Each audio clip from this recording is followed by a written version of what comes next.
was a sitting cabinet minister denied a visa to visit Palestine? Will the South African government expel the Israeli ambassador? What role does South Africa play in Israel-Palestinian negotiations? And how will these developments impact the Israel-South Africa trade relations? What time is it? It's question time.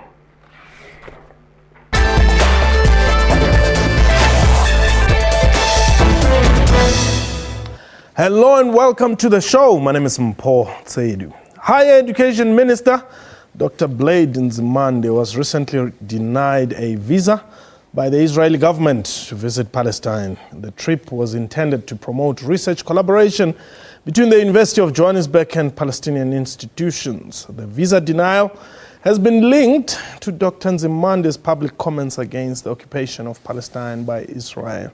In retaliation, the SACP has, amongst others, announced a rolling mass action and demanded the expulsion of the Israeli ambassador from South Africa, while the Department of Higher Education has threatened to call on higher education institutions to cut ties with Israeli counterparts. A reminder that this is a live program. Therefore, you can air your views on the following numbers: 011 714 6841 or 6842 or 6843. But before we get into the discussion, let's take a look at this clip. South African political and progressive civil society organizations considers the denial of entry to Palestine of Minister Blade Nzimande by Israel as an affront to not only the minister, the Department of Higher Education and Training, but also as a diplomatic insult to the South African government and her people. Let us be very clear. Minister Blade Nzimande's support for the Palestinian struggle and boycott of Israel is not a personal position, but representative of the various organizations that he is a leader of, the SACP and the ANC in the main. It is wrong for the Israeli government to try and suggest that Comrade Blade Nzimande is acting on his personal whims. My guest, Mohammed Desai from the Boycott, Divestment and Sanctions South Africa, that is BDS. And joining us from our Durban studio, Kayem Kwanyana is the spokesperson for Dr. Blade Nzimande, who is the Minister of Higher Education and Training. Gentlemen, welcome to the show. Kai, let me start with you. The minister was denied the visa. What was the department's reaction following that? Well, the department was extremely disturbed by the act by Israeli state to deny the Minister of Higher Education to conduct his normal government work as it relates to Palestine. More importantly, because this was an invitation by the Palestinian counterpart Minister of Higher Education to take forward the bilateral agreement that was entered into during the state visit by the President of Palestine, Mahmoud Abbas. And this trip was intended to work out a particular work plan towards taking forward that particular agreement. But also it was about the minister launching the center there, the African Studies Center, also meeting some academics where it is anticipated that collaborative efforts between South Africa and Palestine in the area of research, exchange of students, all of those things were going to be launched. Now, for a country like Israel to interfere on the affairs of South Africa with Palestine to a point where they deny a minister, a cabinet minister, from undertaking his responsibilities of South Africa, where he is a sworn-in minister, it was a serious act by Israel that cannot be forgiven. So for us as a department, we were extremely shocked because it has never happened. Were you told why? In history. Were you told why? Initially, we were sent from pillar to post. Normally, ministers and high-ranking government officials, it does not take much for them to be granted a visa. Until the second week, we started to be worried that why we don't get an approval. So we contacted DICO, Department of International Relations and Cooperation, to also work with us. That's when the Foreign Affairs Department of Israel confirmed that a decision has been taken that that Minister of Higher Education and Training in South Africa can't be allowed to en route to Palestine. One, because he's one of the strongest critics of Israel insofar as its occupation to Palestine, in as much as they know that this is a government position, but they identify him as the most vocal in the cabinet or in government in relation to their occupation of Palestine. That includes even the statement that he made last year during the bombings that were happening led by Israel to Palestine. So on the basis of that, they can't allow him. So the whole trip had to be cancelled immediately. Was that how the response read? Exactly what you said? Yes, because there was a further inquiry from the decline by the Foreign Affairs Department of Israel. So that was the response that we were told, that this is the basis. And as we interacted with DICO, we advised, therefore, to say, if the explanation for the decline is of such a nature, we can't continue to pursue it or engage because there could be issues of security. Let's consider that and accept that this trip can continue. But those were the bases within which it was declined. All right. Now, what are you going to do? Well, from the government point of view, the matter, we raise it with the Department of International Relations and Cooperation, of which it contacted our foreign mission, both in Palestine and in Israel. Their engagement, government is formulating a high-level response at that level. We leave it to that level between the both ministers, Minister of Higher Education and Training and the Minister of DIRCO. It may very well be that the matter can be responded to at a cabinet level.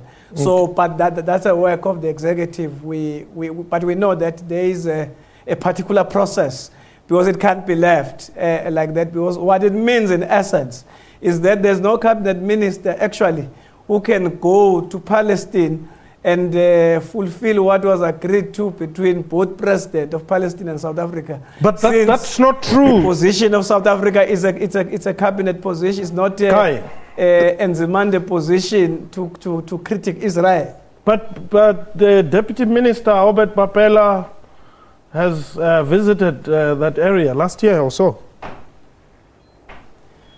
Well, we will think that there's been an intensification of the offensive by Israel in relation to the country, especially after the last year bombings and the fact that after that South Africa took a stance. But moreover, on the fact that there was a state visit on November last year by President Mohammed Abbas, we think that after that visit, that to some extent might have hardened the stance of Israel against South Africa.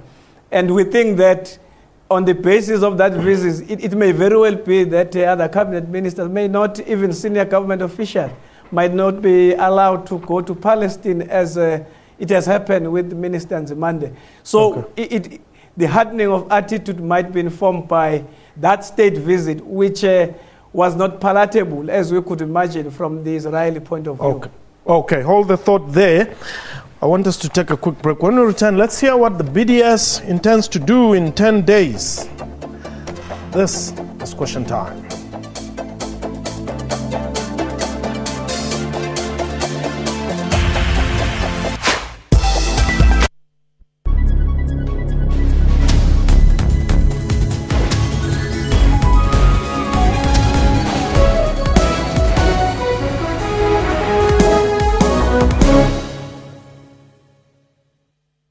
Get your issue of Evoke magazine at sabcevoke.co.za or download the app on iOS or Android and immerse yourself in our world.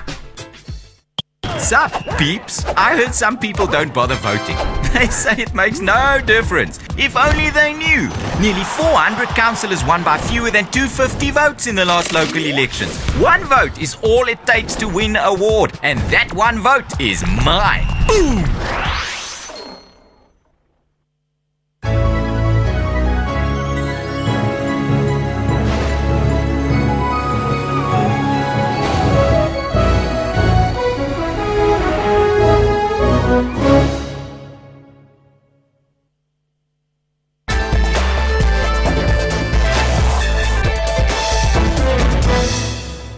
Welcome back.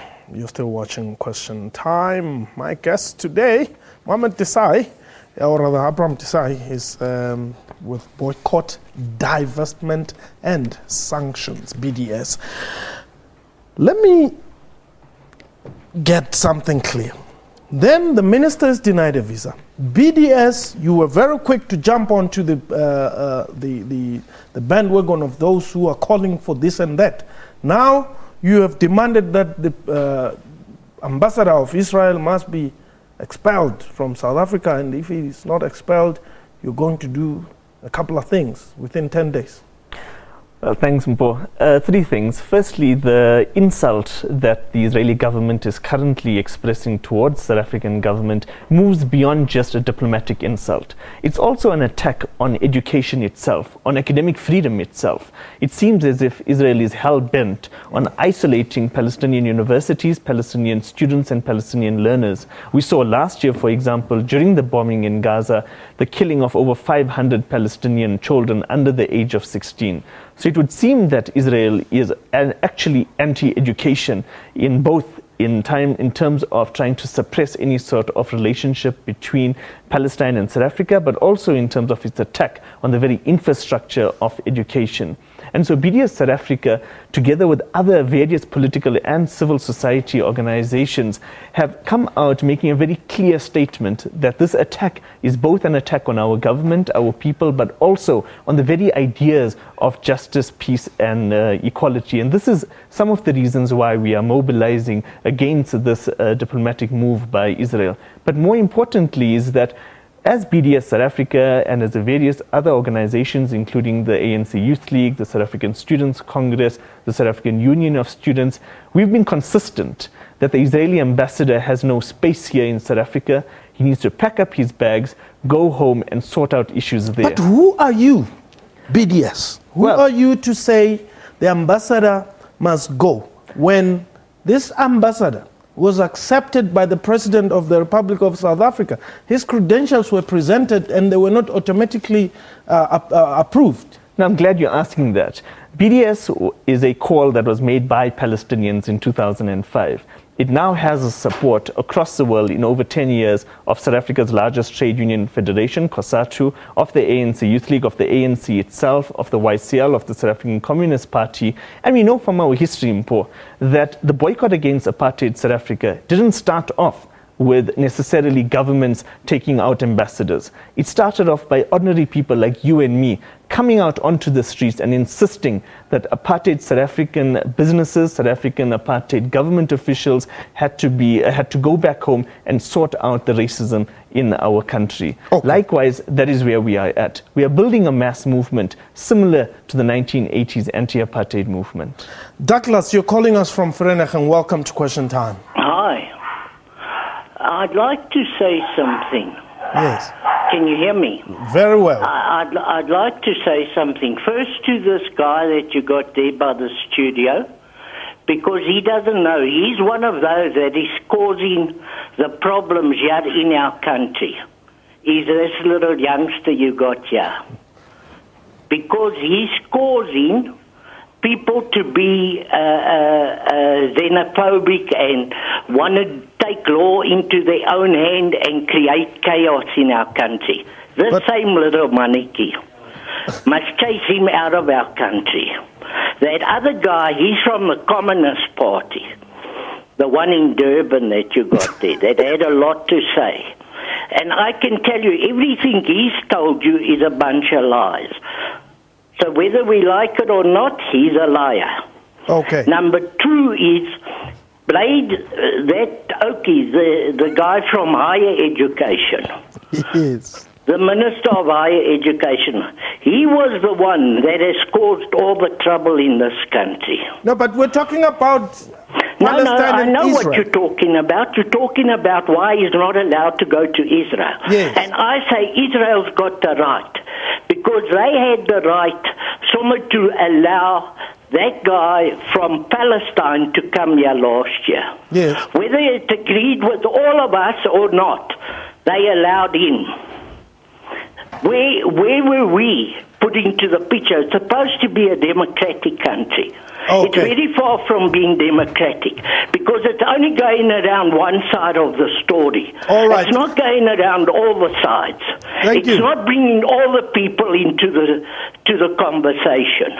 Okay, Douglas, thank you very much. Now, perhaps one question which one should ask is, your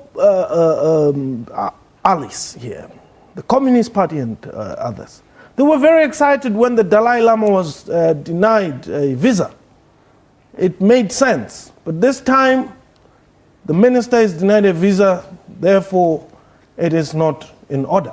Well, firstly, to respond to Douglas and his accusations, the BDS movement, we are actually insisting on trying to find dialogue between various South African communities, and that is where we are actually achieving. We see, for example, the South African Council of Churches, together with the South African Communist Party, the ANC Youth League, and various other organizations across the spectrum coming together, uniting in solidarity with the Palestinian people.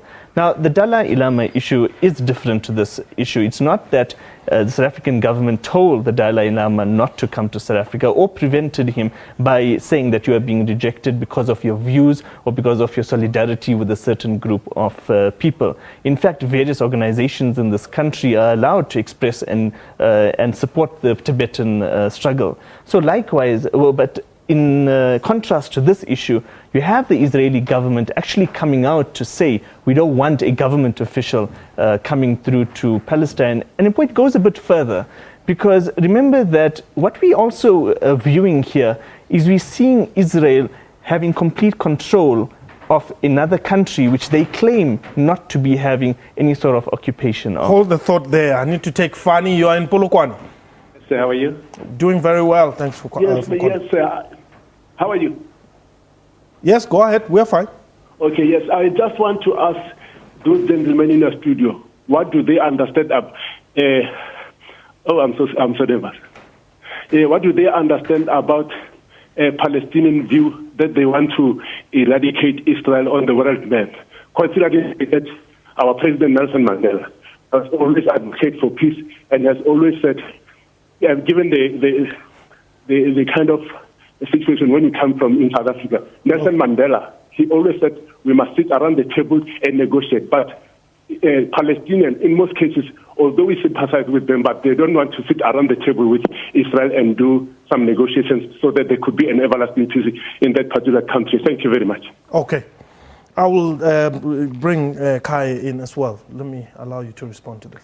Well, you had many white people in apartheid South Africa that claimed that the anti-apartheid struggle was about kicking white people out into the sea. That's not the case. That wasn't the case. And it's not the case with Palestine. What we do hope to achieve, what we do hope to see, is a similar solution that was found here in South Africa. Hamas does not believe that Israel has a right to exist. Oh, it has. It views Israelis having the right to exist. It doesn't view Israel as having the right to have an apartheid state. I'm sure you would agree as well that Israel doesn't have the right to exert any sort of occupation. The 1967 borders. You see, and that is where the problem is going to be, because Israel is not going to allow that type of a situation. There's no problem. All we need to do is we need to isolate Israel and bring it to its senses, similarly to how P.W. Botha, Pig Botha, the National Party and others were isolated from the international community, together with a groundswell of support locally in South Africa that eventually brought them, maybe not to their senses, but at least to the negotiating table. Kai, is this isolation tactic going to help the people of Palestine? Because you have also called SA Department for institutions of higher learning to isolate Israel as well. Yes, indeed, we have made that call that our institutions of higher learning, they must, if there's any that has collaborative projects of any form, they must cut those ties. Any institution that was embarking on any form in the foreseeable future, they must cut those, they must stop those measures to work with any university in Israel. This is a boycott, an academic boycott that we think that it is justified, because how do you justify Israel denying young people of Palestine benefits, academic benefits from South Africa, but yet they want to have the same directly from us. If they can deny Palestine, so they must be denied too. They must not have any collaborative measures with us. And we are making that strong call from our universities to say government is making a call to all universities, public institutions, that they must disengage with Israel in any form from the point of view of academic collaboration. All right. We think that would hold it there. Let me take a call here, Kaye. Let me take a quick call here. Peter, you are in Siyabusa. Yes, it's Peter from Siyabusa. Yes. Yes, my concern is that the Israelites, now they are undermining us as South Africans because they can't give us the marching orders. So now I'm suggesting that as South Africans, we must declare war against Israel in terms of pushing the consumer boycott. That is my submission. We must boycott their products in our country so that they take into account what we are saying. That is my submission. Peter, how are they giving you marching orders? No, they can't dictate who must visit Palestine. They can, actually. They can dictate who must go through their borders. No, but that is undemocratic because Blayden Nzimande is visiting Palestine, not Israelites. No, why are they having that particular blockage? Why? The Dalai Lama couldn't visit South Africa because he didn't get the visa. No, Mpo. Now it's high time that... Okay, it's high time that we... hang up on Israel. Yeah. I think what is happening is, yes, you may have a... But Mpo, you must concede that Israel is exerting control over another country. It's like South Africa saying who should visit Zambia, or who should visit Lesotho, or who should visit Swaziland. We have no damn business to be telling international visitors whether they should visit those countries or not. And that is what Israel is currently doing. It's illegally occupying another country and then also dictating who can enter those borders or not. Dr. Blayden Nzimande was not traveling to Tel Aviv. There you can say, yes, Israel can decide whether to give a visa or not. Yeah, and he may not want to give a visa to South Africans because the South African cabinet as a whole, and we must not isolate Dr. Blayden Nzimande. We know, for example, during the recent Israeli Apartheid Week, you had various government ministers coming out and supporting this Israeli Apartheid Week campaign in solidarity with the Palestinian people. So Israel may not be happy with the South African government, and yes, they can deny us visas to Israel, but they cannot and they should not be able to exert that sort of control and domination and occupation of another country. Kaye, let me perhaps give you, time to give us your closing thoughts here. What is going to happen from now going forward? Well, we are currently looking at which might be one of our institutions that might be having some relations with any of the universities in Israel. But we're escalating this particular call, as the minister has said. And I must say that it's not a call that arises out of this visa debacle. The minister, during that week that was led by the PDS, he made this call that was way long before this particular, perhaps they are making this issue of denying him on the basis of what he said there. Okay. Part of the things that he said was to call for an academic boycott against Israeli institution. And we're hoping that this particular call coming from a government leader who is a Minister of Higher Education and Training will be heeded too by our institutions. We know that University of Johannesburg, for instance, has actually heeded the call. We are expecting that any other institution, even colleges for that matter, must cut ties if there is any form of collaborative intervention. We think that that will go a long way in sending message, a strong message that there's no other country that can dictate to us on our relation with another country. It's not Israel's business on what are the terms of agreement between us and Palestine, and we'll insist on our own determination in terms of who's our friends all over the world. Thank you very much. Thank you very much. That was question time for today. A big thank you to our guest and to you for watching the show. We welcome your feedback via email questiontime@sabc.co.za, or you can tweet us. Our Twitter handle is @questiontime24. But before I go away, here is Francis Hurd, who's about to take the baton from me with the business news. Francis, I believe you may have something on this rogue unit in SARS. Anything more we should expect from you? Definitely, Paul. So it's called the Rogue Unit, and a report from an advisory body today confirms that it is indeed rogue. It was an illegal unit, and it has undermined the confidence in the South African revenue services, which is so crucial, especially for taxpayers. A lot of other stories coming up. Foreign direct investment, hugely needed in South Africa. A report released today suggests that we are less likely to receive the inflows we received this year, next year. So that's a worrying report. And we will also speak to Adrian Groenewald about leadership. That's all coming up on Business Review shortly. All righty.